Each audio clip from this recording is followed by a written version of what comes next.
ठीक है, चलिए देखिए, ये जो चैप्टर है आपका इकोनॉमिक ग्रोथ एंड डेवलपमेंट,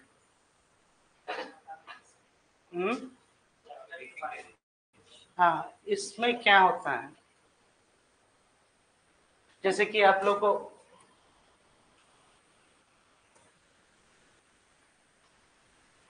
मालूम भी होगा कि जो आपका ग्रोथ है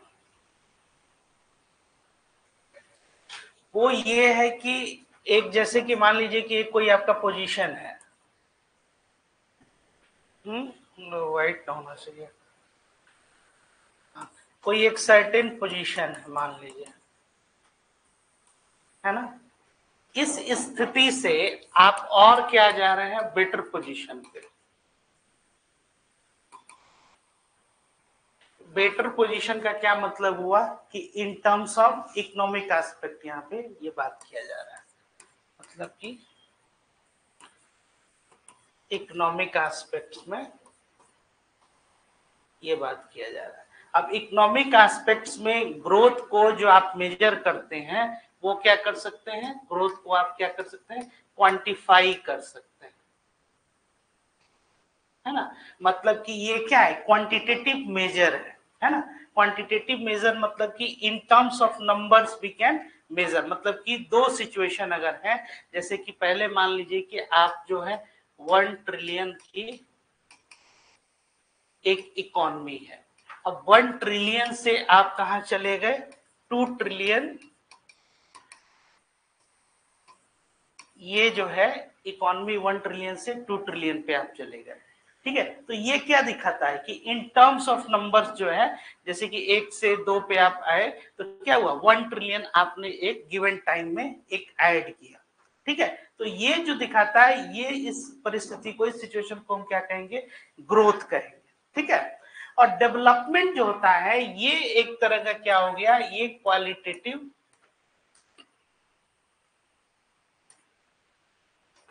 मेजर हो गया, और ये जो क्वालिटेटिव मेजर है और इसके साथ साथ ये क्या है, ये एक तरह का रियलाइजेशन है। रियलाइजेशन का क्या मतलब हो गया कि एक तरह की अनुभूति है, आई बात समझ में। जैसे कि आप मान लीजिए कि आप स्टैटिस्टिकली या नंबर वाइज देखिए कि स्टैंडर्ड 2, 3, 4, 5 आप ऐसे क्या हो गए कि आप पास कर रहे हैं, तो ये क्या दिखा रहा है। और दूसरा है कि आपका नॉलेज डोमेन भी बढ़ रहा है कि नहीं। आप कुछ भी नहीं करेंगे तो भाई एक क्लास से दूसरे क्लास में आप ऐसे भी, अगर 1 साल गुजर रहा है तो एग्जाम आप पास किए और उसके बाद से ये चलेगा, लेकिन आपको क्या उसके विषय के मतलब जो सब्जेक्ट है उसके बारे में एक सही में नॉलेज जो है वो बढ़ रहा है कि नहीं, यही डेवलपमेंट हुआ, ठीक है। तो ग्रोथ जो आपका होता है economic growth, economic growth leads towards economic development, ठीक है। अब ये जो आपकी आर्थिक समृद्धि जो होती है वो आर्थिक विकास के तरफ क्या है, ये अग्रसर होती है। अगर आर्थिक समृद्धि नहीं हो रही है आपकी अर्थव्यवस्था में तो वो आर्थिक विकास के तरफ नहीं जा सकती, आई बात समझ में। तो जो आपका डेवलपमेंट है वो कैसे होगा कि जब आपका वृद्धि है, तो वृद्धि क्या है, आर्थिक वृद्धि, वो पहली शर्त हो गई आर्थिक विकास की, आई बात समझ में। ऐसा हो ही नहीं सकता है कि आप आर्थिक रूप से विकास कर रहे हो और आपकी आर्थिक समृद्धि नहीं हो रही हो। आर्थिक विकास तभी संभव है जब आपकी आर्थिक समृद्धि हो, लेकिन vice versa is not true. ऐसा नहीं है कि आप आर्थिक समृद्धि कर रहे हैं तो परस्पर जो है आप आर्थिक विकास भी कर रहे हैं। मतलब कि इकोनॉमिकली अगर आप ग्रो कर रहे हैं तो इसका मतलब ये नहीं है कि इकोनॉमिक जो है आपका डेवलपमेंट हो ही रहा है। यही क्वेश्चन भी अक्सर आता है एक, जो मतलब, या फिर आप एक ये प्रश्न के तौर पे कि आर्थिक समृद्धि तो हो ही रही है हमारी, लेकिन ये आर्थिक समृद्धि हमारा आर्थिक विकास में क्यों नहीं ट्रांसलेट हुआ, मतलब why this economic growth is not translated into economic development, है ना। तो अब इसमें बहुत सारी चीजें आती हैं, जैसे कि केवल ये आर्थिक समृद्धि ही नहीं है, इसका क्या हो जाएगा, इक्वल एंड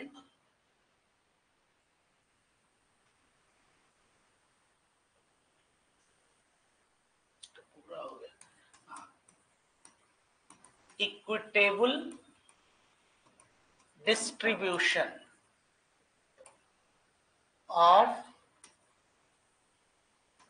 वेल्थ, ये क्या होना चाहिए? इक्विटेबल डिस्ट्रीब्यूशन होना चाहिए, मतलब कि समान जो है वो क्या होना चाहिए? एक वितरण होना चाहिए। किसका? ये आपके वेल्थ का, है ना।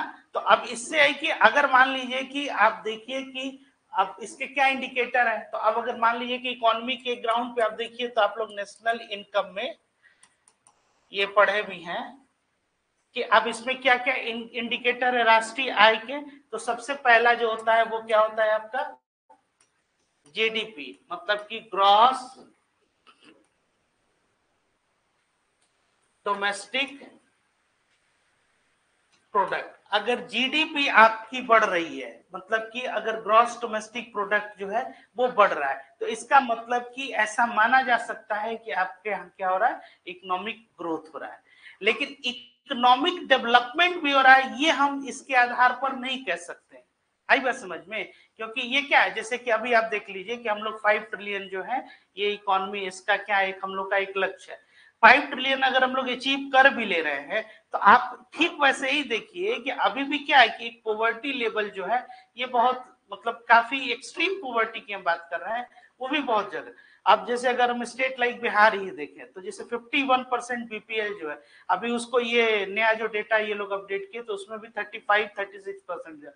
मतलब कि हर तीसरा व्यक्ति क्या है, वो गरीब नहीं है, गरीबी रेखा से नीचे है। मतलब कि हाँ, हर थर्ड जो है ये, या उससे भी अधिक आप ये कह लीजिए। ऐसे ही आप देखिएगा तो पूरा जैसे इंडिया का अगर जीडीपी है, तो इसमें कंट्रीब्यूशन कुछ खास जो है, जो रीजनल जो है या ज्योग्राफिक रीजन जो है उनका है ना। जैसे state like Tamil Nadu, state like Maharashtra में भी अगर आप ये कह लीजिए बॉम्बे, या फिर और जो इंडस्ट्रियल जो एरिया हो गया, स्टेट लाइक गुजरात आप कह लीजिए, ठीक है। और भी आपके जैसे कि कर्नाटका, इनका कंट्रीब्यूशन जो है वो ज्यादा है। और ठीक वैसे ही आप देख लीजिए स्टेट लाइक मध्य प्रदेश हो गया आपका, बिहार हो गया, इवन यूपी जो है, यूपी हालांकि अब कुछ बेहतर जो है इंडस्ट्रियल कॉरिडोर वगैरह वहां पे प्रयास किया जा रहा है, लेकिन फिर भी अभी भी क्या है आपका राजस्थान हो गया, है ना। तो ये जो इनको कलेक्टिवली बीमारू स्टेट बोलते भी थे, एक चलता भी था एक फ्रेज पहले, मतलब बी फॉर बिहार हो गया, मध्य प्रदेश हो गया, राजस्थान हो गया, यूपी हो गया, है ना। तो अब इनका उस तरह से नहीं कंट्रीब्यूशन है। तो कंट्रीब्यूशन किस संदर्भ में? जीडीपी में। आप ठीक वैसे ही देखिए, और ये एग्रेरियन क्या है यहाँ का, अगर आप मुख्य रूप से अगर आप इनका अर्थव्यवस्था देखिए तो किस पे आधारित है? कृषि पे। और कृषि जो है उसका आज सुबह ही हम लोग पढ़ रहे थे, उसमें क्या है कंट्रीब्यूशन नियर अबाउट 17%। तो अब है कि ये जो जीडीपी है, तो इसका अगर आप इक्वल नहीं करेंगे डिस्ट्रीब्यूशन, या उन स्टेट्स को, उन ज्योग्राफिक लोकेशंस को अगर आप वैसे नहीं सपोर्ट करेंगे, असिस्टेंस करेंगे, तो इनका पार्टिसिपेशन नहीं होगा। तो इसलिए ये डेवलपमेंट प्रोसेस में इनका पार्टिसिपेशन नहीं होगा। तो ठीक वैसे ही और भी बहुत सारे इंडिकेटर है, जैसे कि जीएनपी, ये क्या है? ग्रॉस नेशनल,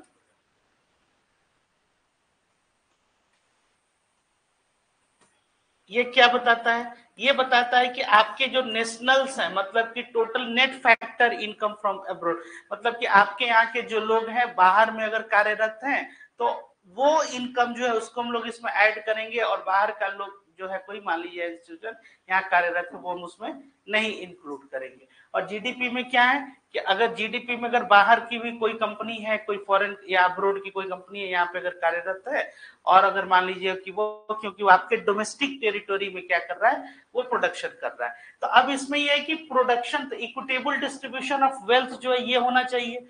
इसके साथ साथ और क्या होना चाहिए कि production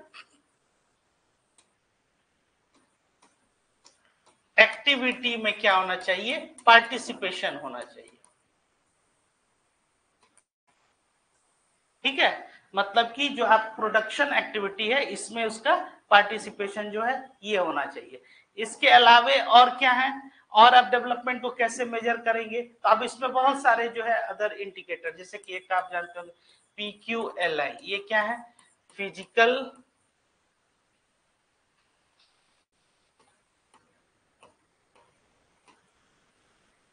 quality of life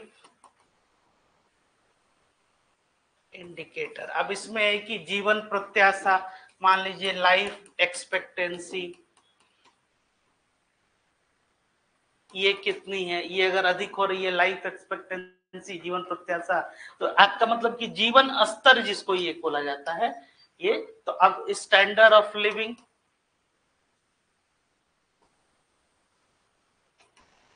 education,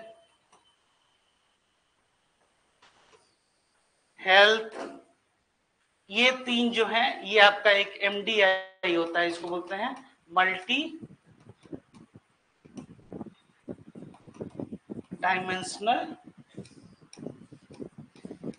poverty index, है ना, या MDI जो UNDP जो करते हैं, UNDP united nation of development programme, है ना। तो ये एक इंडिकेटर बनाया। तो अब इसमें क्या है कि 1/3 जो है ये किसका पोजीशन है कि आपका जीवन स्तर का, फिर शिक्षा पे आप कितना और स्वास्थ्य पे कितना आप ये या खर्च कर। फिर इसके पहले ये क्या था कि लाइफ एक्सपेक्टेंसी आपका क्या, हेल्थ का आप देख रहे हैं और एजुकेशन का देख रहे हैं। तो physical quality of life indicator जो है ये भी एक इसमें ये कंपोनेंट था। तो ठीक है, आपके पास क्या है कि बहुत आप धन संपदा मान लीजिए इससे संपन्न व्यक्ति है, लेकिन आपका स्वास्थ्य कैसा है, ठीक है, आप जो है उसके बाद से आपका क्या है कि लाइफ एक्सपेक्टेंसी कैसा है, एजुकेशन पे आप कितना अधिक जो है ये खर्च कर रहे हैं। तो अब ये जो है ये भी एक डेवलपमेंट के क्या हुए, एक पैरामीटर हुए। तो ग्रोथ जहां तक बात कर रहा है कि केवल एक क्वांटिटेटिव एस्पेक्ट में, आपको ये नहीं लग रहा है कि ये क्या है, एक तरह से एक रियलाइजेशन है। तो इनको भी इन स्टैंडर्ड पे लाके और डेवलपमेंट को भी क्वांटिफाई किया गया, तभी रेटिंग्स बनती हैं कि ह्यूमन डेवलपमेंट इंडेक्स में इंडिया का क्या पोजीशन है। आई बात समझ में? हाँ, क्या कुछ पूछ रहे हैं क्या आप? हैं? क्या लिमिटेड? नहीं नहीं, बोलिए ना, जो बोलना है बोलिए ना। हाँ तो बोलिए ना, क्या अनलिमिटेड? कुछ डाउट हो क्वेश्चन है? अच्छा, दूसरा चीज कौन सा रेट बढ़ाया है?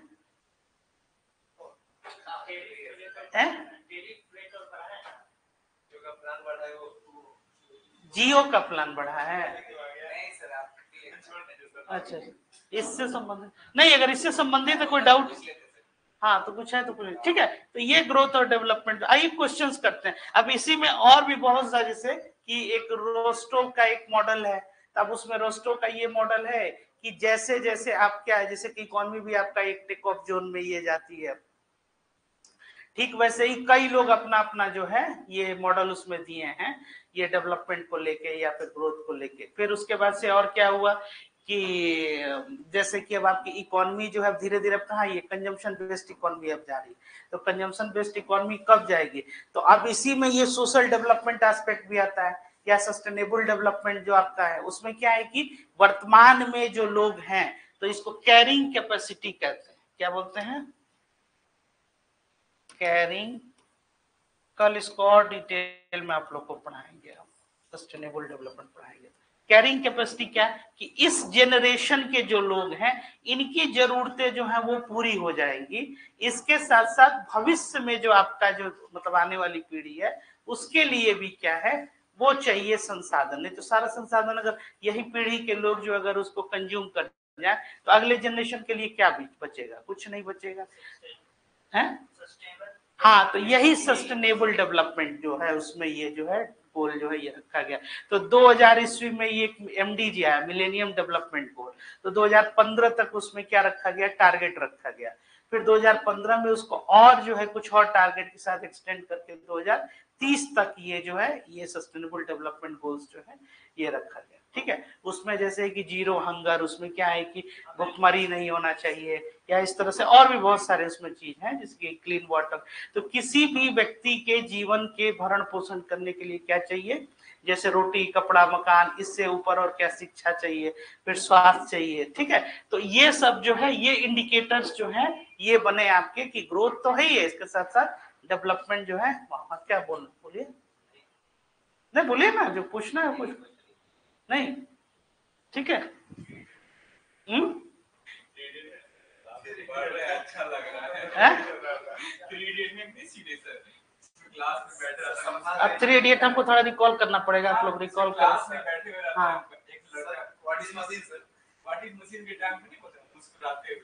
हाँ हाँ हाँ, अच्छा लग रहा है। तो इसमें 3 इडियट कहाँ से इसको करें? अच्छा, अच्छा लग रहा है पढ़ने। तो मतलब इसमें अच्छा क्या लग रहा है? तो यही कॉन्सेप्ट है इसमें, ऐसा तो कुछ हम सुनाए भी नहीं, कुछ जोक वगैरह। हाँ, नहीं तो आप लोग कहते तो कुछ सुना देते। हाँ,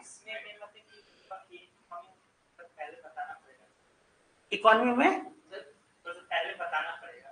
अच्छा अच्छा अच्छा, ये इसके बारे में क्वेश्चन बनाने के पहले ना? हाँ ठीक है, वो तो ठीक है। चलिए आइए एक एक करके बनाते हैं। पहला question, which one of the following is an indicator of economic growth? बताइए।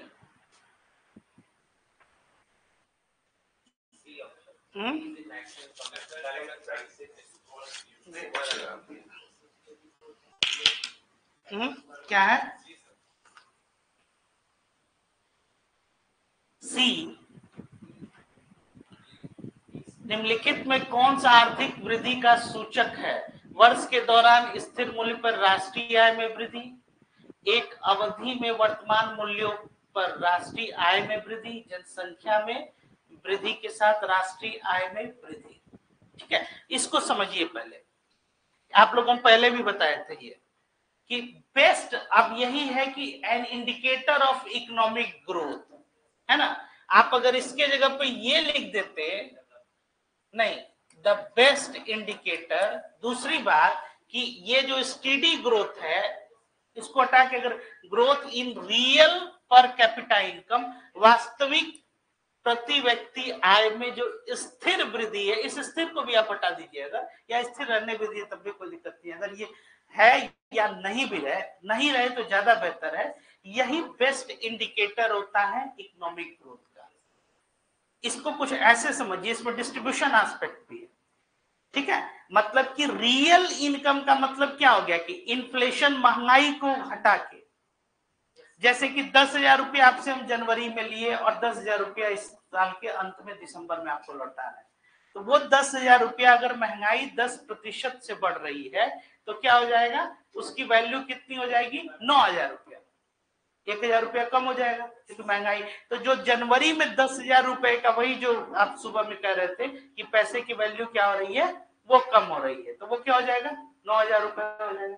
तो अब यहाँ पे ये कि real in per capita income total population का, अब 5 ट्रिलियन नहीं 50 ट्रिलियन इकोनॉमी बना दीजिए, जो लास्ट मैन है उसके जीवन में अगर नहीं चेंजेज हो रहा है, इट मेक्स नो डिफरेंस। क्या फर्क पड़ता है भाई? आप खूब बढ़िया भोज कराए, हमारे थाली में अगर रसगुल्ला नहीं आए तो हम कैसे कहेंगे कि भाई मिठाई खिलाया?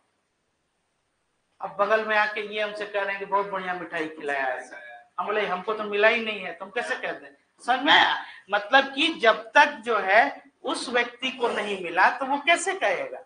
यही है कि इसीलिए जो गांधीयन प्रिंसिपल भी क्या था कि आप कोई भी नीति बनाइए, कुछ भी परियोजना योजना लाइए, आखिरी व्यक्ति को क्या मिल रहा है ये आप जो है।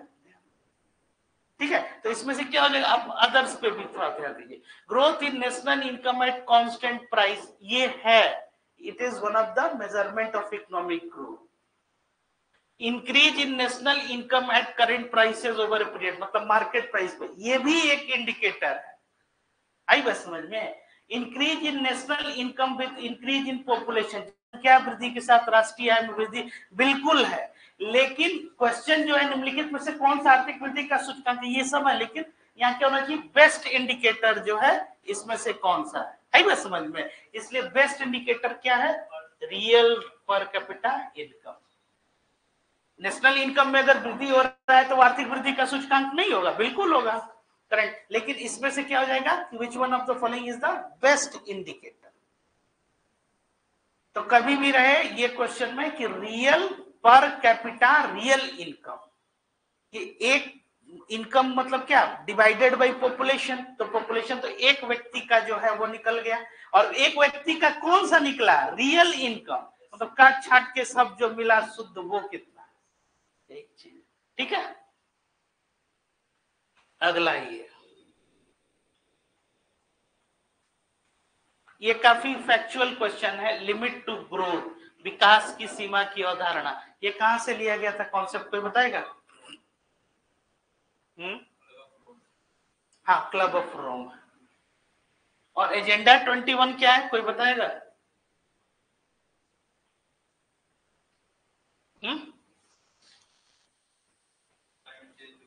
हाँ, क्लाइमेट चेंज जो है, ये कब आया था एजेंडा 21?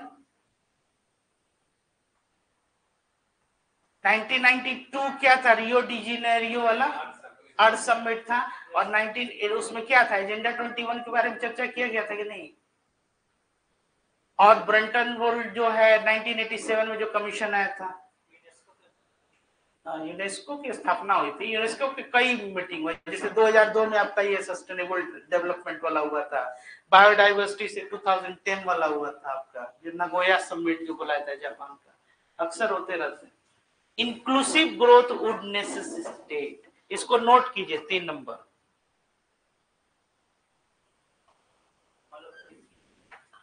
क्या होगा इसका आंसर?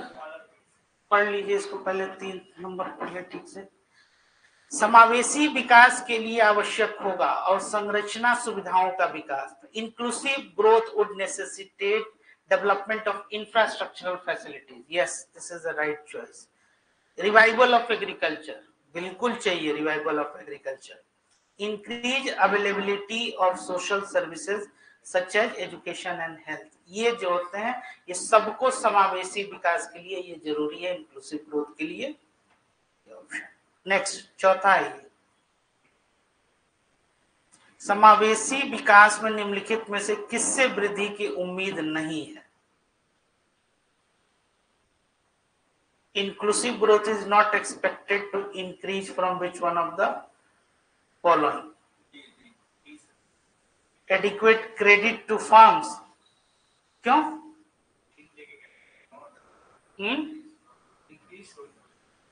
क्या? राष्ट्रीय आय की उच्च वृद्धि जो है, ये जो होगा इसका राइट चॉइस होगा। इसलिए कि हाई ग्रोथ ऑफ, वही ना अभी चीज बता रहे हैं कि क्या फर्क पड़ता है, 5 नहीं 10 से आप बढ़ जाइए, लेकिन इंक्लूसिव होना चाहिए ग्रोथ आपका। तो इंक्लूसिव में क्या है कि ग्रामीण विकास अगर आप नहीं कर रहे हैं तो नहीं होगा। एग्रीकल्चरल डेवलपमेंट और adequate credit to farm, farm sector आपका क्या है? Primary sector. इसलिए ये 3 जो है इंक्लूसिव ग्रोथ के लिए ये चाहिए, ठीक है। अगर नेशनल ग्रोथ अगर बहुत ज्यादा, इससे एक्सपेक्टेशन नहीं है, हो रहा है तो बेहतर है, लेकिन उसका ये डिस्ट्रीब्यूशन एस्पेक्ट है। इंक्लूसिव मतलब कि इंक्लूड कर रहे हैं, समावेशन। तो समावेशन किसको समावेशी आप भी कह सकते हैं? वैसे लोग जो वंचित है, या जो मान लीजिए कि जो लास्ट मैन जिसको कहते हैं, उसको आप क्या कर रहे हैं? उसको आप इंक्लूड कर रहे हैं, यही बात है। इसलिए क्या हो जाएगा इसमें से? नॉट एक्सपेक्टेड, तो ए जो हो गया ये राइट ऑप्शन हो गया। ये 3 जो हो गए इसमें इंक्लूड है। कौन सा? एडिक्वेट क्रेडिट मतलब खेतों को पर्याप्त ऋण। चलिए next, increase in absolute per capita real GNP, ठीक है, टू नॉट कोनोट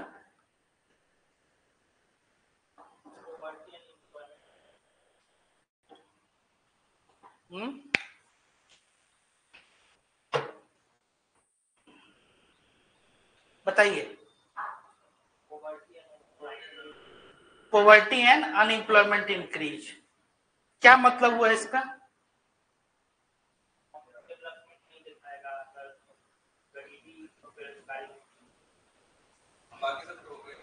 बाकी सब जो ये क्या कह रहा है कि गरीबी और बेरोजगारी अगर आपका बढ़ रहा है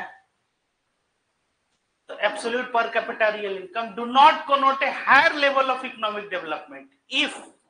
इफ गरीबी और बेरोजगारी अगर बढ़ रही है तो उससे क्या होगा? प्रति व्यक्ति वास्तविक जीएनपी में वृद्धि और उच्च स्तर को ये नहीं दर्शाएगा।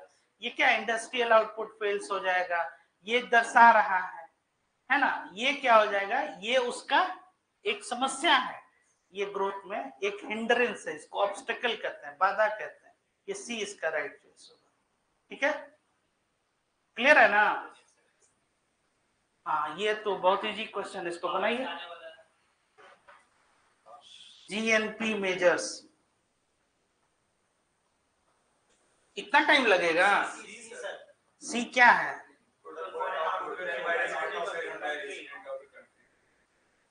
Total foreign output claimed by residents of a country, किसी देश के निवासियों द्वारा दावा किया गया कुल विदेशी उत्पादन, यही है।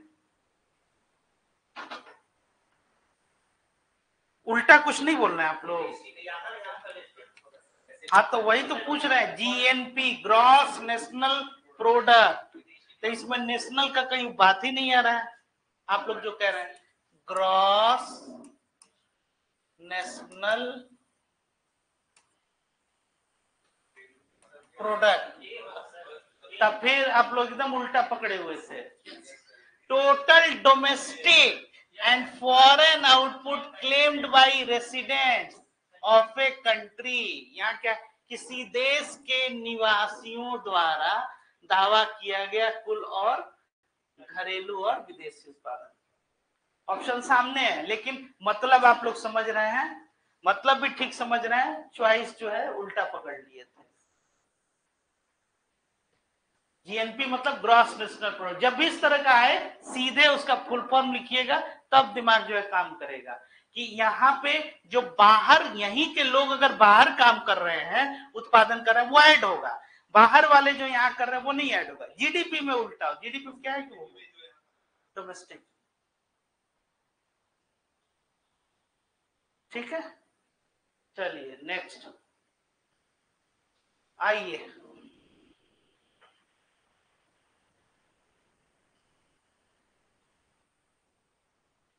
If NDP of India is greater than NNP, it means that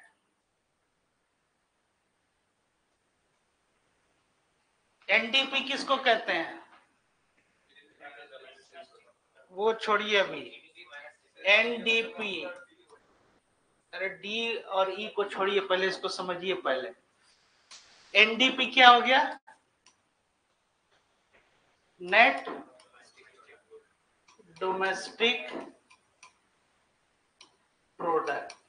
ये क्या है? ये ग्रेटर देन है, और एनडीपी किससे ज्यादा है? India is greater than NNP. NNP क्या है? Net national product. ठीक है, अब एनडीपी आपका बड़ा है, ग्रेटर देन है एनएनपी, तो अब इसका क्या मतलब हुआ कि the level of production in the private sector has increase. अब ये नेट जीडीपी और एनडीपी में अंतर क्या है? केवल डिप्रिसिएशन का वो हटा दिया गया। और नेट नेशनल प्रोडक्ट का क्या मतलब हो गया कि जो बाहर वाला है नेट फैक्टर एब्रोड, वो आप क्या कर रहे हैं? वो हटा दे रहे हैं, उसको घटा दे रहे हैं ना। अब ये कह रहा है कि आपका डोमेस्टिक टेरिटोरी में जो है ये प्रोडक्शन जो है, मतलब all the final goods and services which are produced within your domestic territory during a financial year, ये बढ़ रहा है। ये बढ़ रहा है, और किसके साथ बढ़ रहा है? डिप्रिसिएशन जो है वो क्या हो रहा है? जीडीपी माइनस डिप्रिसिएशन, वो एनडीपी आ रहा है। तो अब है कि वो नेट जो है आपका वो ग्रेटर देन एनएनपी है। इसका मतलब क्या हो जाएगा? सोचिए थोड़ा सा। Net earnings from abroad is positive? बिल्कुल नहीं, फ्रॉम एब्रोड तो आएगा ही नहीं ना। क्यों? क्योंकि हम एनडीपी डोमेस्टिक टेरिटोरी की बात कर रहे हैं। अच्छा, फ्रॉम नेगेटिव, तो ये दो चॉइस तो ऐसे ही हट गया। समझ में आ रहा है? क्योंकि डोमेस्टिक की बात कर रहे हैं हम लोग, तो ये दो चॉइस जो है ये ऐसे ही हट गए। अब आ जाइए, level of production in the private sector has increase? बिल्कुल नहीं। The level of production in the public sector has increased. देखिए कैसे आंसर निकलता है इकोनॉमिक्स का कॉन्सेप्ट से। तो पहले ये सब पढ़ा होगा आप लोग का चैप्टर, क्योंकि एक बार जहां इसमें लाइन लेंथ बिगड़ गया तो बॉल जो है बैट पे तो छोड़िए, हाँ सब जगह हिट करेगा एक्सेप्ट बैट। हाँ हाँ, फुल टॉस मतलब कि बाउंसर सिर पे भी लगेगा, हाथ पे भी लगेगा, पूरा बॉडी जो पहले पुराने जो वेस्ट इंडीज वाले बॉलर होते थे, बस वही। तो यहाँ भी वही है कि पकड़ लिए और अगर अधूरा समझ गए तो एकदम एग्जैक्ट गलत आप जो ऑप्शन जो है पूरी उसमें जो है गुंजाइश है कि आप वही पकड़िएगा। इसलिए इसको समझ के, और अगर वो एबीसीडी वाला आंसर अगर उस तरह से प्रैक्टिस कर रहे हैं, इसका ए उसका बी उसका बी, तब तो पक्का। अगर एक में स्प्रिंट हुआ तो पूरा जो है वो ले डूबेगा। इसीलिए क्वेश्चन को ऐसे समझिए। कुछ पूछना ही नहीं है इसमें। द मोस्ट सुटेबल मेजर क्यों ये होगा पर कैपिटा रियल इनकम, कोई एक्सप्लेन करेगा? बताइए तो। नहीं, वो आप इफेक्ट बताने लगे। नहीं, पर कैपिटा रियल इनकम इन तीनों इंडिकेटर से कैसे बेहतर है, यही क्वेश्चन है। हाँ, टोटल जो आपका इनकम है मतलब जीडीपी, उसमें किस में डिवाइड कर रहे हैं? पॉपुलेशन से। तो एक व्यक्ति जो है, और उसमें भी रियल इनकम की हम बात कर रहे हैं। रियल इनकम मतलब इन्फ्लेशन को हटा के। हाँ, ठीक है, वो भी इन्वॉल्व हो जाएगा लास्ट मैन भी, इसलिए पर capita real income. Next, standard of living in a country क्या होगा?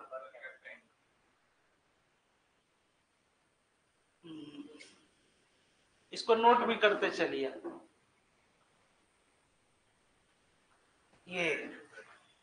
ये तो थोड़ा सा फैक्चुअल हो गया है। करंट अफेयर नहीं है, ये अब हिस्ट्री हो गया। हाँ, ये 2010-11 वाली बात है। तो 10 और 11 के बीच में इकोनॉमिक ग्रोथ जो है बहुत हाई था, तकरीबन 9.10 और 10% करीब चले। 10 से 11 ये वही जो दौर है। हाँ, तो इसलिए इसको बहुत ज्यादा। चलिए 11th नंबर, 11 बनाइए। इसमें से कौन नॉन इकोनॉमिक फैक्टर है ग्रोथ में? जाहिर सी बात है सामाजिक व्यवहार जो है। समाज शास्त्र किसको कहते हैं? तो सामाजिक व्यवहार के ज्ञान को जो है समाज शास्त्र कहते हैं, और मानव व्यवहार के ज्ञान को मनोविज्ञान कहते हैं। चलिए 12 नंबर बताइए। Which of the following is not directly related to economic development?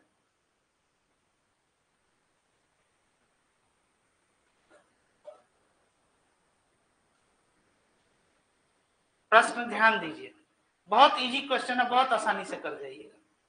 क्या क्या संबंधित है वो बताइए। मूल्य स्थिरता, प्राइस स्टेबिलिटी किसको कहते हैं? महंगाई को, इन्फ्लेशन को। तो क्या ये जुड़ा हुआ है? ये डायरेक्टली जुड़ा हुआ है इकोनॉमिक डेवलपमेंट से, बिल्कुल। तभी तो रियल रियल चिल्ला रहे हैं ना आप। रियल मतलब इन्फ्लेशन को हटा रहे हैं, पर कैपिटा रियल, तो ये तो जुड़ा ही होगा। प्राइस स्टेबिलिटी मतलब इन्फ्लेशन की बात हो रही है। सेविंग रेट्स, कितना बचत कीजिएगा तो वही कैपिटल फॉर्मेशन होता है, तो ये होगा ही। यूजेज ऑफ रिसोर्सेज, पहला ही चीज है कि ऑप्टिमल यूटिलाइजेशन ऑफ रिसोर्स। हाँ, क्वांटिटी ऑफ मनी कितना है, ये डायरेक्ट इसका प्रभाव नहीं पड़ता है। ये मनी सप्लाई, ये मॉनेटरी पॉलिसी में भी हम लोग ये पढ़े हुए हैं, ठीक है ना। ये इकोनॉमिक डेवलपमेंट। चलिए 13, with reference to role of human resources in development, which of the following statement is are correct? बताइए, बहुत इजी क्वेश्चन है। Effects of economic development on population growth,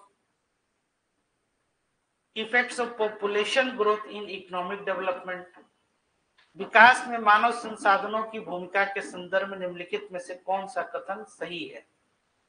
जनसंख्या वृद्धि पर आर्थिक विकास के प्रभाव, हिंदी में पढ़िएगा तो बना लीजिएगा, आर्थिक विकास में जनसंख्या वृद्धि के प्रभाव। एकदम सही, केवल 2। ये क्या आप लोग ये बोल रहे थे क्या कि कोई नहीं? हाँ, मतलब ये वाला ना, पक्का। हाँ, अब हिंदी में पढ़े तो समझ में आ गया कि आर्थिक विकास में जनसंख्या वृद्धि के प्रभाव। ये क्या है? ये मानव संसाधन की भूमिका में, मतलब कि इस इकोनॉमिक डेवलपमेंट में पॉपुलेशन ग्रो हो रहा है, लेकिन इस पॉपुलेशन को स्किल्ड कर दीजिएगा तो वो क्या हो जाएगा? कंट्रीब्यूट करेगा। यहाँ पे जनसंख्या वृद्धि में आर्थिक विकास का कोई मतलब नहीं।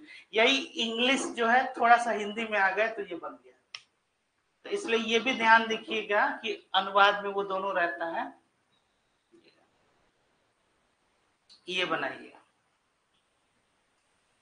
ये एक फैक्चुअल है, एक इकोनॉमिस्ट है, अकॉर्डिंग टू सम पीटर, दोनों उतार ही लीजिए, यही उनका जो स्टेटमेंट है।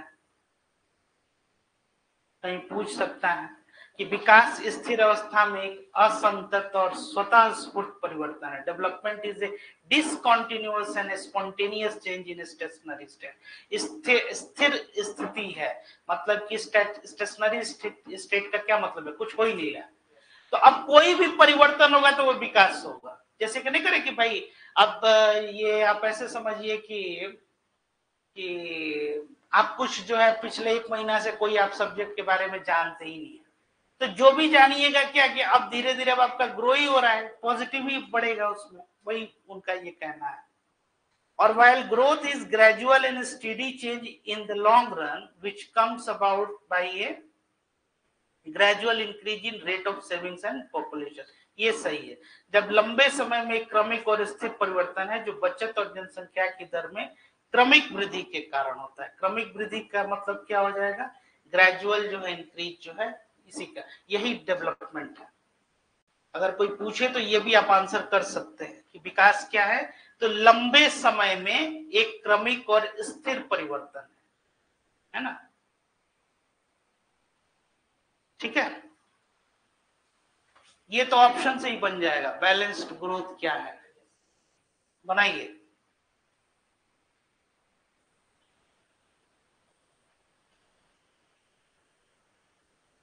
इनफैक्ट वो चिल्ला रहा है कि हम ही आंसर है, ऑप्शन। पहले ऑप्शन पढ़िए, ए बी सी डी मत पढ़िए।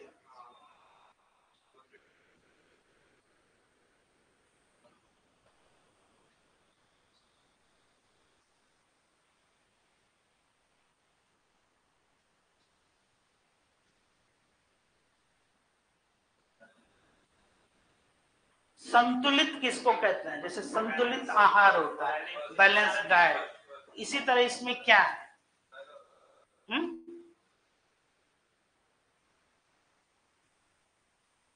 Equality between growth rate of income, growth rate of output, growth rate of natural resources. Hindi में आ जाइए, आय की वृद्धि दर, ठीक है, जो इनकम है वो क्या है, उसका एक वृद्धि दर। दूसरा पार्ट क्या कर रहे हैं, उत्पादन की वृद्धि दर, rate of production, rate of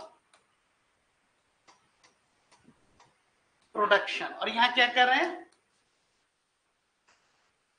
rate of increment in rate of income. ठीक है, और क्या है, नेचुरल रिसोर्सेज के बीच में इक्वलिटी।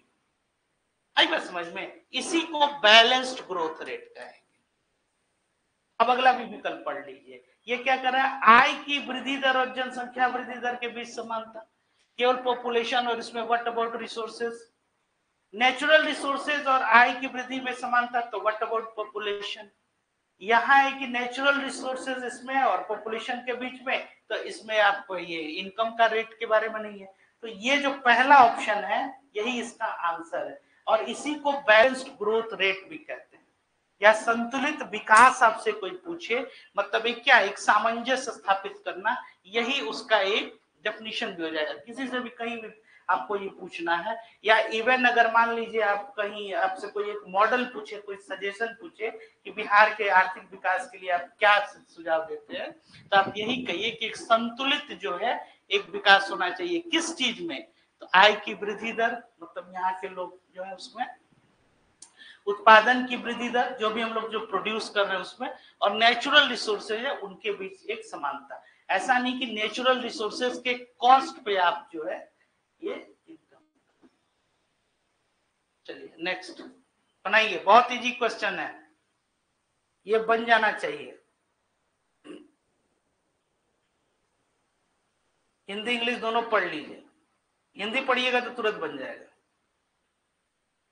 जुलाई 1991 से अर्थव्यवस्था के आपूर्ति पक्ष को बेहतर बनाने के लिए व्यापक उदारीकरण उपाय किए गए। इनमें से सबसे महत्वपूर्ण है व्यापार और पूंजी प्रवाह सुधार, सही है। औद्योगिक विनिमय, इंडस्ट्रियल डीरेगुलेशन, लाइसेंस राज जो हम लोग ये आ गए, मतलब जो रेगुलेशन था उसको हटा दिए। This investment, public enterprises reforms आप लोग देखे ही हैं। Financial sector, banking reform, Narasimhan committee अभी पढ़े ही है। 1 2 3 4 ये चारों, और इसको लिख लीजिए, कुछ मेरा काम भी आसान हो जाएगा जब एलपीजी पढ़ाएंगे। तो ये चारों जो है, ये 4 सेक्टर। खेती एग्रीकल्चर को लेके थोड़ा सा ये क्रिटिसिज्म आता है कि उस पे ये साइलेंट रहा। 91 का जो आपका आर्थिक जो है सुधार,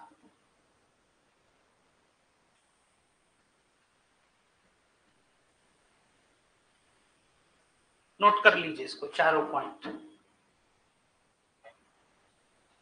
इसी तरह से नोट्स बनता है। नोट्स ऐसा नहीं कि कोई जो है मतलब कि कोई बुक जो टॉपिक पढ़े उसमें कोई नया चीज मिला ऐड कर लीजिए, और ये पॉइंट्स याद रहेंगे। आप पूरा जो कहानी लिखिएगा वो भले ही भूल जाइएगा, लेकिन ये 3 4 जो है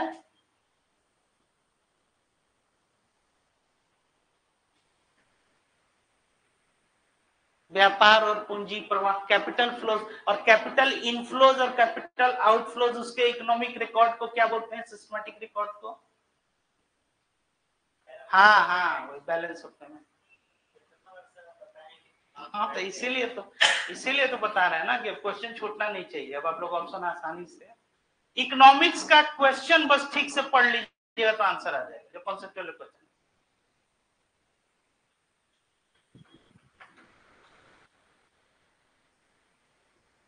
तो इकोनॉमिक्स का जो क्या हो गया? हाँ तो यही था, ये था।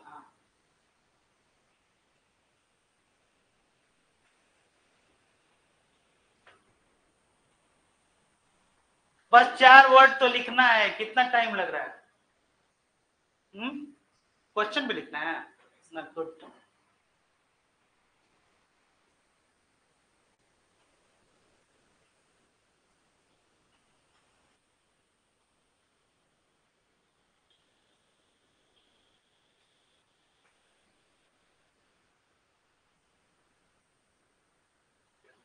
ठीक है, चलिए next. The green economy could add more than 54 million jobs worldwide by 2030।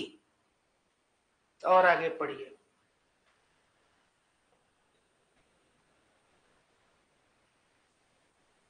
World over, the additional investment to avoid future pandemics is estimated to be only $15 billion a year.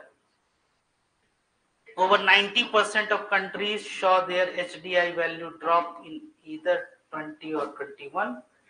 और चौथा क्या हो गया? The economic gains from phasing out coal could amount to as much 1.7% of global GDP a year। ये एक factual question है। हाँ, इसका 2 और 3 आंसर जो है यही है।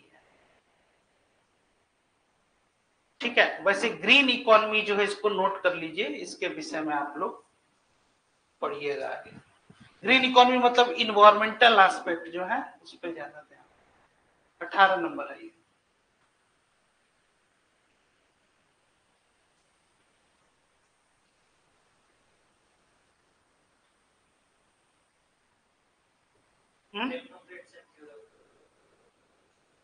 क्या?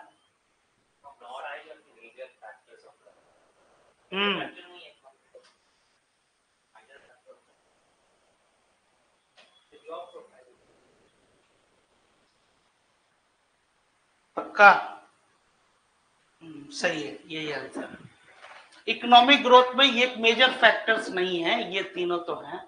हाँ, ये अगेन फैक्चुअल चीज है। निमराना एक सस्टेनेबल इकोनॉमिक डेवलपमेंट, कहाँ ये लोकेटेड? निमराना एक जगह है, ये कहाँ है? राजस्थान में। ये क्या है? एक तरह का एक बनाया गया है एक जगह, मतलब है ना। Next, despite being a high saving economy, capital formation may not result in significant increase in output due to उच्च बचत, हिंदी पढ़िएगा बना ले जाइएगा। उच्च बचत अर्थव्यवस्था होने के बावजूद पूंजी निर्माण के परिणाम स्वरूप उत्पादन में उल्लेखनीय वृद्धि नहीं हो सकती है, क्योंकि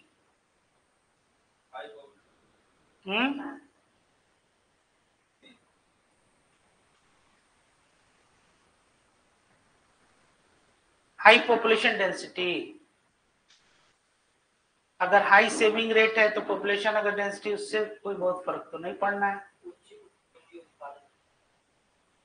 हाँ, हाई कैपिटल आउटपुट रेशियो, जो कैपिटल जो आपका जो है ना आउटपुट रेशियो वो ज्यादा हो रहा है। मतलब ये है कि बहुत ज्यादा जो है उसमें क्या है आपका जो है वो अनुपात है, क्योंकि आपकी जनसंख्या ज्यादा हो रही है तो आप जो उत्पादन जो करना है ना वो कैपिटल आउटपुट रेशियो हो जाए। यही हमारे यहाँ इंडिया की एक समस्या भी, जो आपका भले ही सेविंग रेट जो है वो ज्यादा है, लेकिन हालांकि अब सेविंग रेट पुराना वाला नहीं, अब बहुत कम हो गया है इंडिया का सेविंग रेट। एक टाइम पे 38-40% तक था।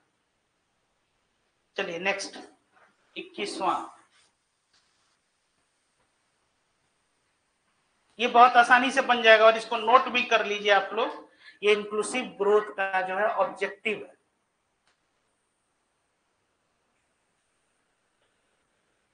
सेल्फ हेल्प ग्रुप क्यों बनाया जाता है? हाँ, मतलब कि एक ये भी एक समावेशी विकास का एक, सूक्ष्म लघु और मध्यम उद्योग को बढ़ावा देना, ये भी एक आपका है समावेशी विकास का। इम्प्लीमेंटेशनिंग ये राइट टू एजुकेशन एक्ट जो है, ये भी है शिक्षा अधिकार का अधिनियम, ताकि वो ज्यादा से ज्यादा, ये सब समावेशी विकास के जो है आपके ये। चलिए नेक्स्ट 22, ये इंक्लूसिव गवर्नेंस अब आ गया। बनाइए, बहुत आसानी से बनेगा, थोड़ा सा दिमाग लगाइए।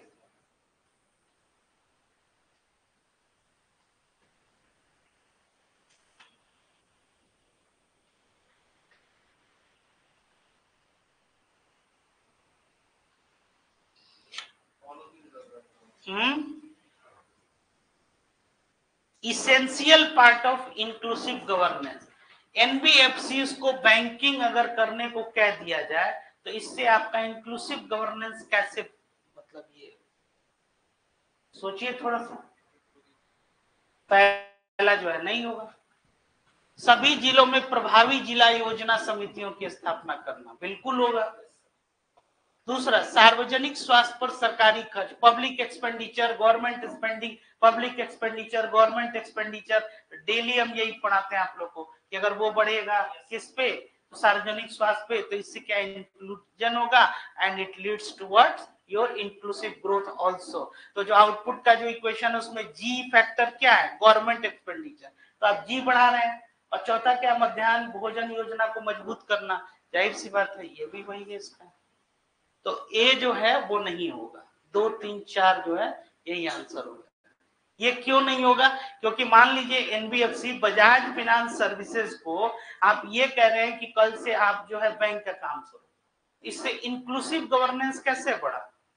नहीं बढ़ा। लेकिन अगर हम ये कह रहे हैं कि हर जिला में एक डिस्ट्रिक्ट प्लानिंग कमेटी जो है इस तरह से आप और बढ़ाइए, तो इससे इंक्लूसिव जो है इंक्लूसिव गवर्नेंस जो है ये बढ़ा। चलिए ये बनाइए 23, the best index of economic development is,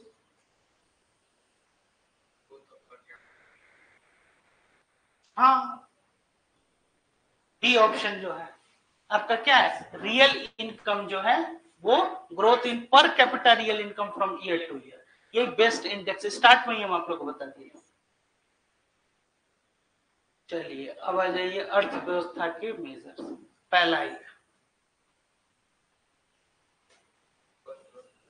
ये भी बताएं अभी, आराम से पहले पढ़िए, इतना जल्दी रिएक्ट मत करिए। हाँ, स्वास्थ्य, शिक्षा और जीवन स्तर, हेल्थ, एजुकेशन और स्टैंडर्ड ऑफ लिविंग, याद भी कीजिए आप लोग। HD, standard of living, health और एजुकेशन लिखा हुआ है ना, बस वही क्वेश्चन था। चलिए नेक्स्ट। नहीं, महबूल हक। नेक्स्ट तीसरा, the HDI was first developed by which of the following? कुछ पूछना ही नहीं है। चौथा बनाइए। हाँ, काफी फेमस जो है, ये पूछा भी गया है क्वेश्चन। नेक्स्ट पांचवा,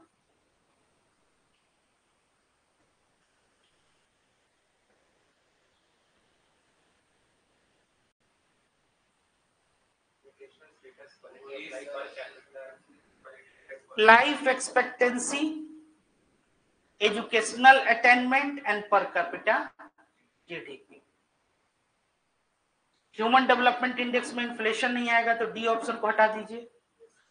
बी में पॉवर्टी है, वो भी नहीं आएगा।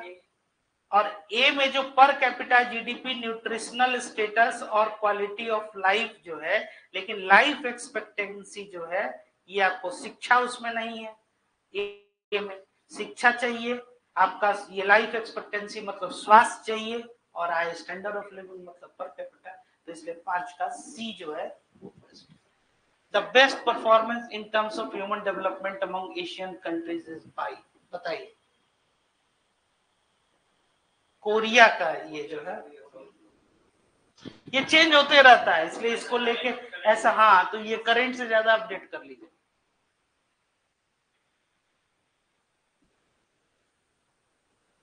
निम्नलिखित में से कौन सा विकास के उल्लिखित उपायों को पेश करने का सही क्रम है, ये बनाइए। ये ऑप्शन ही बता देगा आपका कि आंसर क्या है। अभी एट प्रेजेंट कौन सा चल रहा है? नहीं, सबसे एट प्रेजेंट अभी कौन सा होगा, तो सबसे लास्ट में वही होगा। ये मालूम है ये क्या पूछ रहा है, ये कि पहले हम लोग जो मेजर करते थे वो कैसे करते थे, और आज जो कर रहे हैं वो कैसे कर रहे हैं, तो वही इवोल्यूशन जो है। बी नहीं, अभी आज क्या है, HDI सबसे जो है लेटेस्ट है, तभी ना यूएनडीपी में HDI इंडेक्स में हम लोग कहाँ है ये, और PQLI इसके पहले था, पर कैपिटा इनकम जो है। ठीक है, तो ये सी जो है ये। अगला क्या है, which one of the following was first to concentrate on human aspect of development? 8वां कौन सा होगा? हाँ वही यूएनडीपी का। समझ में आ रहा है ना, ये समझ में आ रहा है कि नहीं? नहीं आ रहा हो तो बोलिएगा फिर। ये कब स्टार्ट होता है कम्युनिटी डेवलपमेंट प्रोग्राम, कोई बताएगा? 2 अक्टूबर 1952। ये बीपीएससी का बहुत पेट क्वेश्चन है। ओल्ड क्वेश्चन देखिएगा तो हमेशा यही दिखाई देगा, community development programme. Next 9,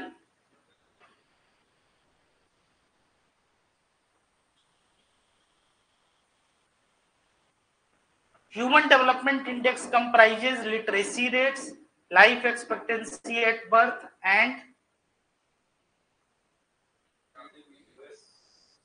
national income per head.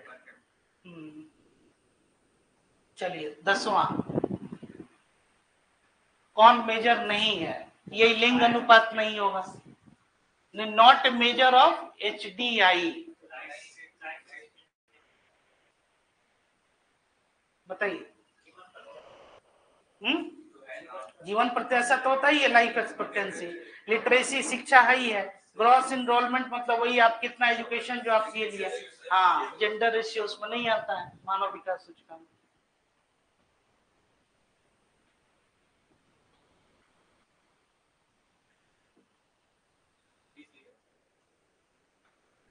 Per capita income नहीं आता है, पक्का?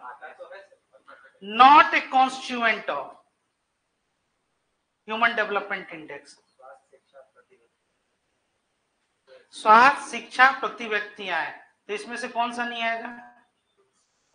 लाइफ एक्सपेक्टेंसी एट बर्थ है क्या? है?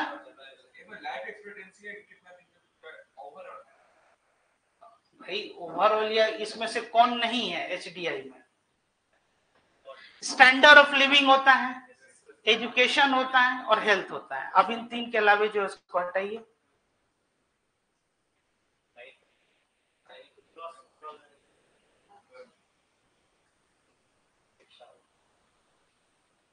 स्वास्थ्य और न्यूट्रिशन, ये होगा कि नहीं? जन्म के समय जीवन प्रत्याशा, कुछ ऑप्शन उल्टा पुल्टा है क्या इसमें? ग्रॉस इनरोलमेंट रेट, इसको हटाइए, ये वाला जो है, लेकिन ये जो है शिक्षा संबंधित है। हाँ, इसलिए इस क्वेश्चन को होल्ड किया जाए। कुछ जीवन प्रत्याशा तो होगा ही, ये होगा ही, यही तीन आप जान लीजिए। वो थोड़ा सा उसमें जो चेंजेस है वो कर लीजिए। 12 नंबर बनाइए, 12 नंबर।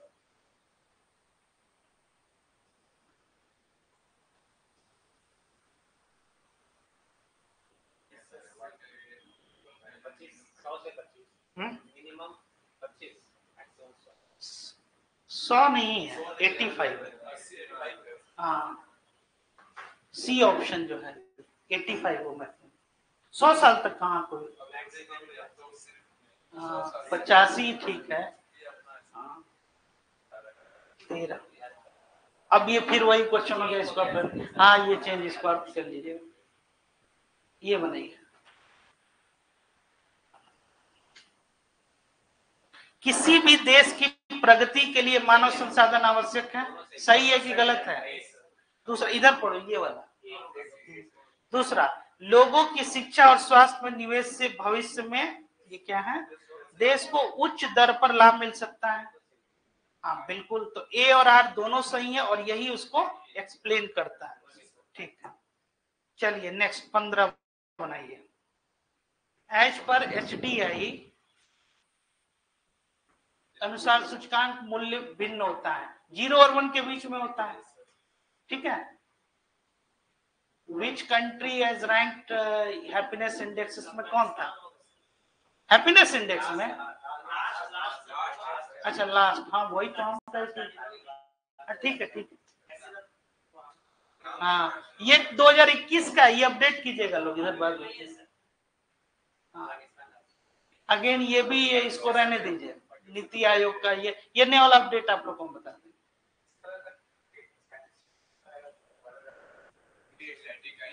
हाँ ये जो है 18 नंबर क्या है?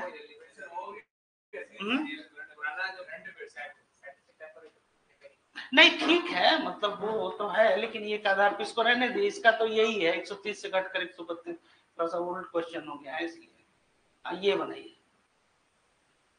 improvement of which among the following will make India rank high in HDI of UNDP? इसका लेटेस्ट वाला हम आप लोग को जब उसमें पढ़ाएंगे ना, वो सस्टेनेबल डेवलपमेंट, उसमें बता देंगे। बनाइए।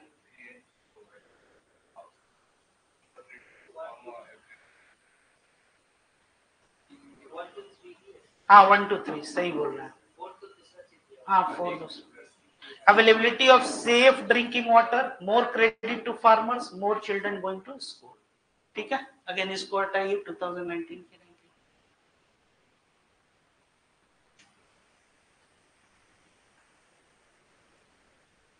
हाँ, human poverty index was developed in which year, ये इंपॉर्टेंट क्वेश्चन हो सकता है।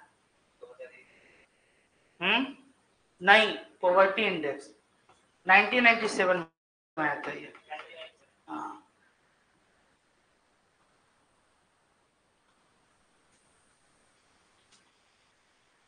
इसको भी बना ही लीजिए।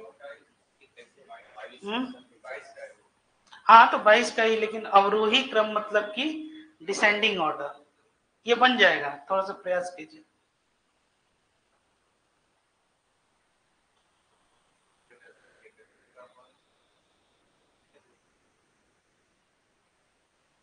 सबसे इस पे टॉप पे होगा रशिया, मतलब 2, उसके पहले होगा आपका जापान, फिर ऑस्ट्रेलिया एंड देन हांगकांग, मतलब डी ऑप्शन जो है ये सही है।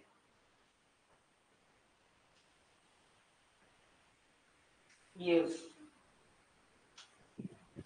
इसको पढ़िए, मानव विकास रिपोर्ट जो है 97 में मानव गरीबी सूचकांक की अवधारणा पेश की, लेकिन मानव विकास ने बहुआयामी MPI से बदल दिया। कब ये बहुत इंपॉर्टेंट है। ये 2010 में ये इनफैक्ट फॉर्मूला भी बदला गया था। एरिथमेटिक प्रोग्रेशन था तो उसको ज्योमेट्रिक मीन में ये लोग लेके आए थे, है ना। इसी में ये तीनों स्टैंडर्ड जो है ये लाया गया था। Standard of living, quality of life जो आपका, ये 2010 में चेंज। 2010 बहुत चेंजेस हुआ है। जैसे आप लोग ये नगोया समिट पढ़ते हैं, ये कन्वेंशन ऑफ बायोडाइवर्सिटी जो है 2010 में जापान। चलिए 24 बनाइए।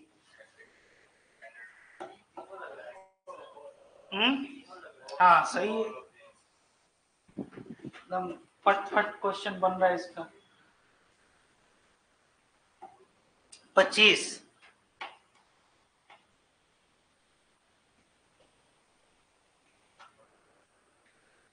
इंफ्रास्ट्रक्चर दे ही रहा है, एजुकेशन देगा ही, हेल्थ देगा, अनएम्प्लॉयमेंट का नहीं देगा, है ना। अगला 26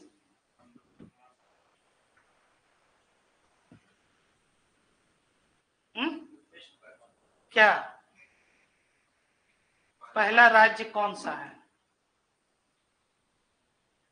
The first Indian state to have its human development report prepared and released by, ये मध्य प्रदेश है सर, नहीं है, MP है, MP।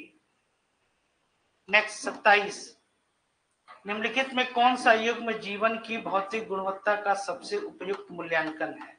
बनाइए। प्रति व्यक्ति, हाँ यही है।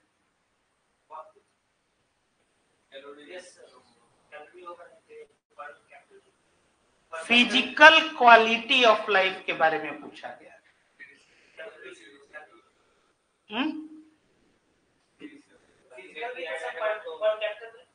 ये ए और बी दोनों इन्फेंट मोर्टेलिटी है ना, दोनों ऑप्शन।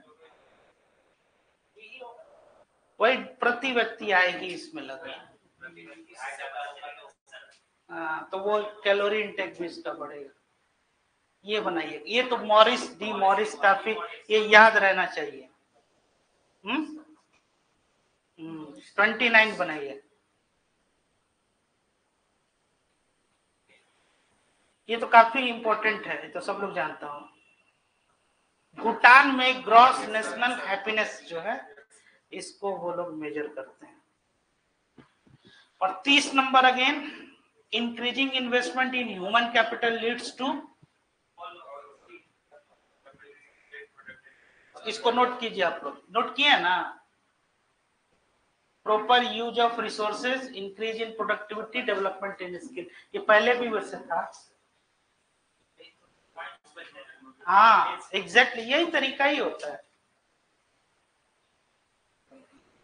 इसीलिए कहना है कि जितना प्रीवियस ईयर क्वेश्चन है ना, नॉर्मली कई स्टूडेंट से आप देखिएगा कि हम प्रैक्टिस कर रहे हैं, बना रहे हैं, कैसे प्रैक्टिस किया है, तो इसका ए आंसर, इसका बी आंसर, इसका सी आंसर है, नहीं उसको तोड़िए, एक एक क्वेश्चन को ब्रेक कीजिए और ये सोचिए इसके जगह ये नहीं होता वो होता तो क्या होता, तब आप उसके थॉट प्रोसेस को पकड़िएगा।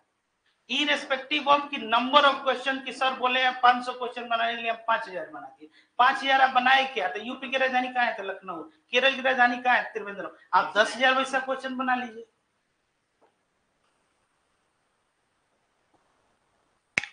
यही प्रैक्टिस है। और जिससे पूछिए क्या कर रहे हैं सर? सेट बना रहे हैं। हम बोले कौन चीज का सेट बना रहे हैं बताइए तो सर सेट बना, कहां से इतना क्वेश्चन क्रिएट करते हो? 5 क्वेश्चन लिख के दो तो हमको तो क्वेश्चन ही नहीं लिख पाना है वो। तो अब चूंकि यही प्रैक्टिस है। अच्छा इसी तरह मार्केट में जाइएगा तो बाजार तो यही है। बाजार तो डिमांड और सप्लाई का खेल है ना। वो ये देख रहा है कि भाई एग्जाम नजदीक आ रहा है, देखिए एकदम बड़ा पब्लिकेशन है, 1000 जो है टेस्ट सीरीज वाला जो एकदम दे दिया, लड़का कहा कि बस इसको बना लो, एकदम पीटी आपका रखा हुआ है। ये कुछ नहीं है, ये सब क्या है? ये मार्केट है। वो इस चीज को समझिए, आपको उसके थॉट प्रोसेस को पकड़ना है। आप भी जान रहे हैं कि ये संभव नहीं है एक व्यक्ति के लिए कि सब कुछ वो मेमोराइज कर ले। तो प्रीलिम क्या है कि that this question is shouting that I am the, मतलब here it is the answer. आपको उसमें से सेलेक्ट करना है, ये आपको कला डेवलप करना है। ये कब होगा? जब आप उस तरह के जो रेलिवेंट क्वेश्चन है उसकी प्रैक्टिस कीजिएगा। और फिर उसका सिलेबस के बाहर कुछ नहीं होता है, एकदम वो सिलेबस से ही पूछेगा। हाँ, आपको जो नया करंट अफेयर्स या कंटेम्प्ररी जो क्वेश्चंस हैं उसकी प्रैक्टिस आपको ये करना, और उसको भी उसी थॉट प्रोसेस जो पूछा है। कुछ भी करंट अफेयर में नहीं पूछ रहा है, आप देखिएगा उसका एक खास जो है एक एरिया है, वहीं से वो पूछ रहा है। आई बात समझ में? तो ये सब जो है ये। चलिए नेक्स्ट। इसको कर ही देते हैं, खत्म कर देते हैं। हाँ, क्या होगा इसका? पहला का conservation of resources, very good. हाँ, चलिए next. Natural resources should be, यही इसका डेफिनेशन भी हो गया, इसको नोट कर लीजिए आप लोग। Natural resources should be use by the present generation. Generation की स्पेलिंग वहां गलत है, थोड़ा सा देखिए। हाँ, ये जो स्पेलिंग है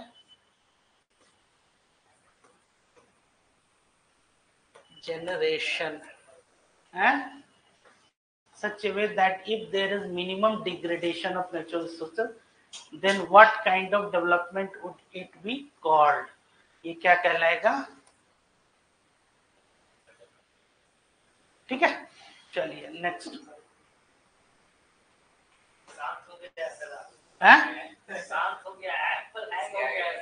क्या हैंग कर दिया? फोन हैंग कर गया मतलब? हाँ, बस इसको बस ज्यादा नहीं है आपका, उसके बाद से हैंग जो है वो ठीक हो जाएगा। बस इसको कुछ और क्वेश्चन है, निपटा देते हैं। हाँ, द सस्टेनेबल डेवलपमेंट कितना गोल है, कौन बताएगा?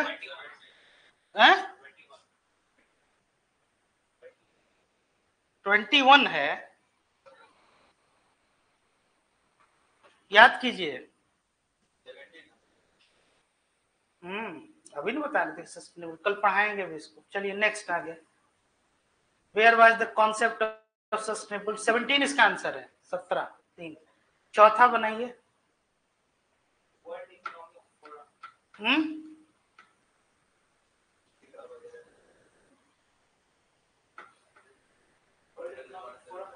नहीं, फ्रंटल लैंड कमीशन रिपोर्ट अभी बताए भी थे हम। नेक्स्ट, पांचवा।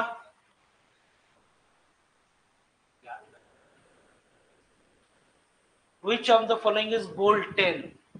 ये तो थोड़ा मुश्किल होगा आप लोग के लिए। रिड्यूस इनइक्वालिटी, जीरो हंगर पहला वाला, ये हम बता देंगे तब।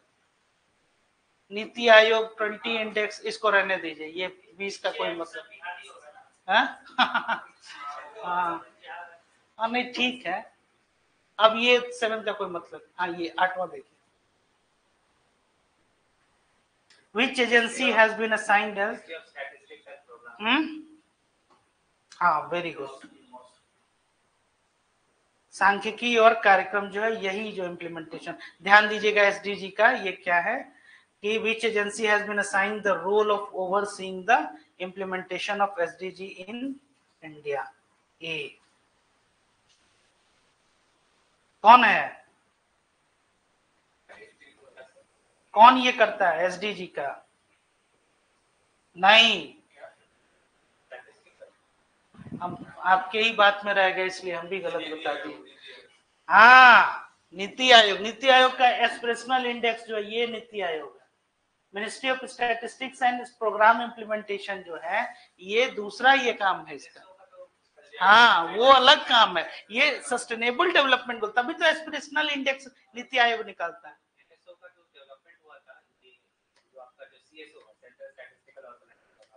जैसे ये जीडीपी वगैरह, ये सब जो कैलकुलेशन नहीं, वो बना था, लेकिन ये जो सस्टेनेबल डेवलपमेंट गोल्स जो है ना, ये इंडेक्स जो ये नीति आयोग को ये करना, ठीक है, तभी तो एस्पिरेशनल इंडेक्स नहीं ये निकालता है। चलिए 9, पढ़ तो ले हम है क्या? नहीं, तो फिर वही हो जाएगा कि आप ही लोग की बात में रह जाएंगे, तो हमको भी सॉल्व करने दीजिए।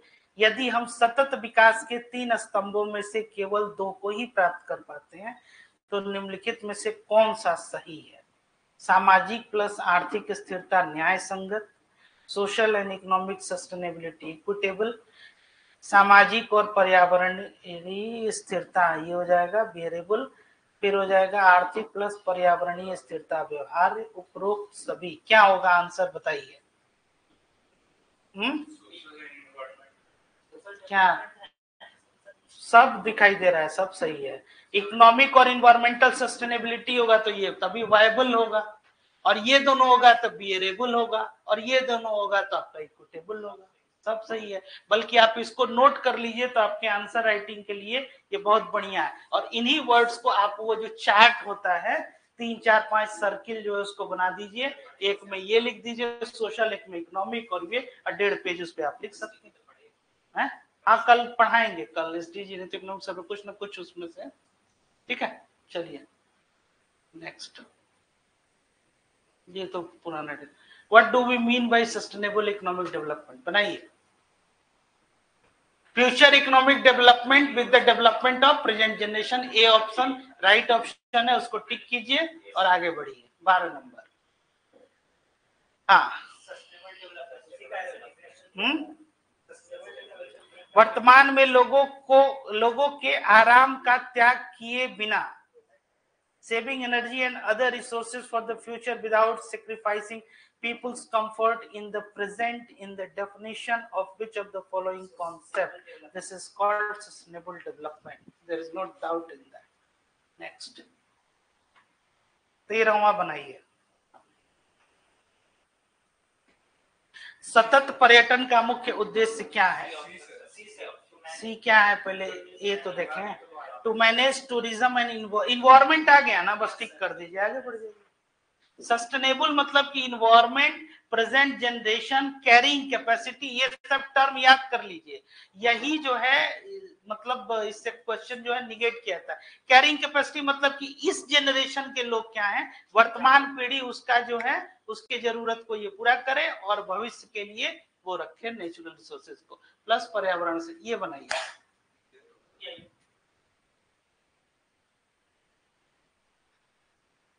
15वां बनाइए। क्या है? The task force for blue economy. Blue economy किसको कहते हैं?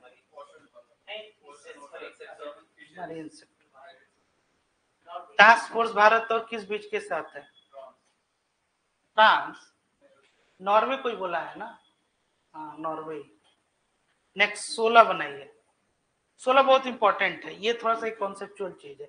इसमें यू शेप जो है ये बनाता है, ये एक क्यूजनेट्स कर्व इसको बोला जाता है। ये एनवायरमेंटल डैमेज और जीडीपी पर कैपिटा के बीच में ये एक बताए हुए थे, ये कॉन्सेप्ट था। इसमें था कि इन्वर्टेड यू शेप, यू ऐसे होता है ना, यू ऐसे, इसको इन्वर्टेड मतलब कि अपोजिट जो आप कर दीजिएगा तो वही शेप का वो प्लॉट बनता है। ये क्या है? हाँ ये बनाइए।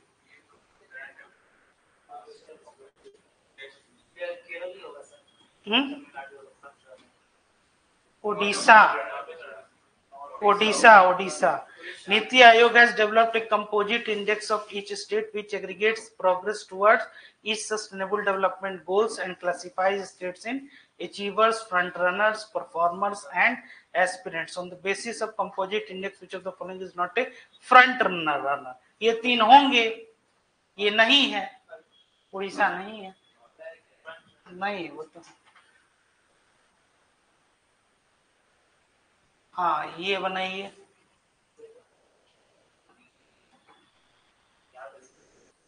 अस्थाई प्रबंधन, परमानेंट वाटर एबिलिटी, ये एसडीजी 6 है। ये हम उम्मीद भी नहीं कर रहे हैं कि आप लोग बना पाए, बट एनीवे इसको कोशिश कीजिए। पहला तो हाँ तो इसको बनाइए, क्या होगा 19। पहला जो है नो पॉवर्टी, एसडीजी 1 का है क्या?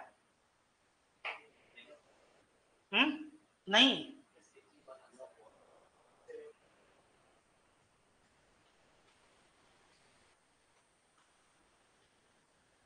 एक एसडीजी गरीबी खत्म करना, 5 जेंडर इक्वलिटी और रिड्यूस इनइक्वालिटीज 10, चौथा 1 3 4 इसमें सही लग रहा है, वही है 19। 19 का बी आंसर होगा। चलिए 20, ये तो बहुत आसानी से बन जाएगा, ये तो क्वेश्चन देखते ही रिएक्शन पे ही बन जाएगा।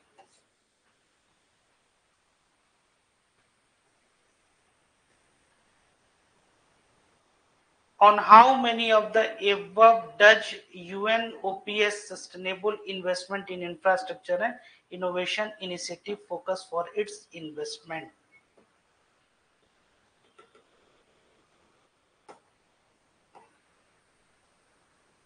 केवल हेल्थ केयर है ये, ठीक है, ये इनोवेशन और इंफ्रास्ट्रक्चर जो है ये इससे, ठीक है। चलिए फाइनली और क्या है, हो गया है? कितना निपटा दिए, 30, 20, 50, 50 और इधर 70 क्वेश्चन के करीब हो गया।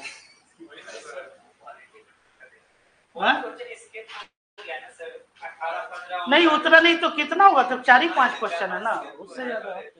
चलिए ठीक है, लेकिन अब इससे क्वेश्चन जो है आप लोग और